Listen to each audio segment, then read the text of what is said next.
Hello बंधुरा आज के আমরা ভর্তা খাবো। এই দেখো আমরা তারপরে এটারে আমরা একটু এই যে এইভাবে কষিবো, কষিয়ে কষিয়ে তারপরে এইভাবে আমরা ফেলাবো। তারপরে এই যে আমরা কাঁচামরিচ আমরা করবো, কাঁচামরিচটা আমরা একটু এমনি করবো, এই যে এইভাবে করবো, এইভাবে করে তারপরে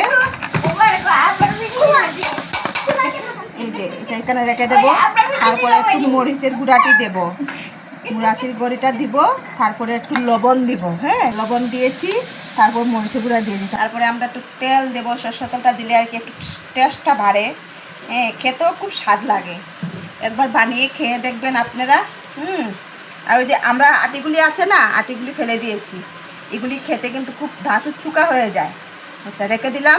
তারপরে ভালো করে এটি মাখলাম, মেখে তারপরে কালারটা দেখো কত সুন্দর হয়েছে, কালারটা দেখো কত সুন্দর হয়েছে।